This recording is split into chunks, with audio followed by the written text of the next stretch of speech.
Editor's note: this story is adapted from the podcast Sacred Ground. It contains explicit language.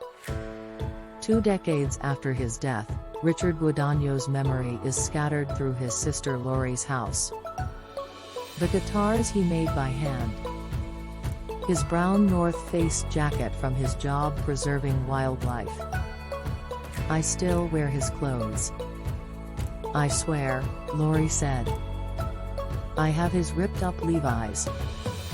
I have his bike, whatever I can do to kind of bring Rich back.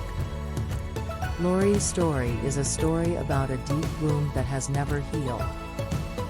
It's also a story about everyday items, a badge, a bird's nest, a wallet, rolls of film, some tomatoes, that, to Lori, have continued a conversation between her and someone she was closer to than anyone else on earth. Richard Guadagno was a quiet, intense kid. He loved nature. When his dad took him golfing and sent him into the woods and streams alongside the course to gather stray golf balls, Rich would return with tadpoles. He trailed the old Italian men in his New Jersey neighborhood as they grew backyard tomatoes, watching and learning their techniques. He especially loved frogs. We were at a seafood restaurant on the Jersey Shore, Lori recalled. Rich saw on the menu that they served frog legs and he lost his mind. We couldn't eat there.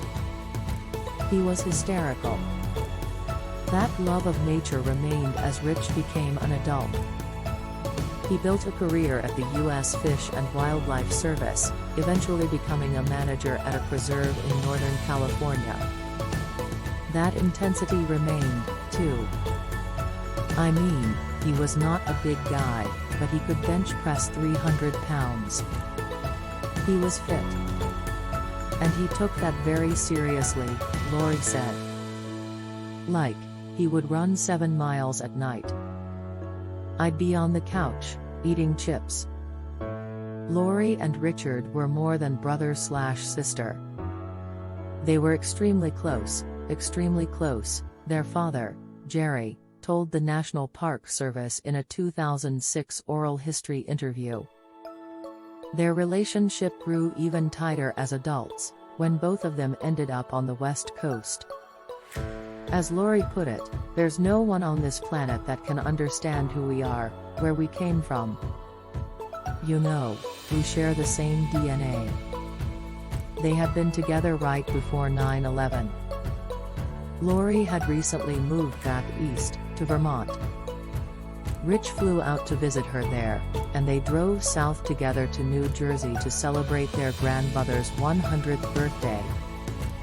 The party hall was crawling with extended family, cousins, second cousins and honorary uncles and aunts all over. It was September 8, 2001. Lori remembers several things from that day: Rich, ever the intense introvert, stalking the party hall, snapping roll after roll of film on his 35mm camera. She remembers him loosening up late in the party, when someone handed him his very first martini. Mostly, Lori remembers the end of the night. The two of them arrived back at the home they grew up in. And then both of us looked at each other in my mom's kitchen.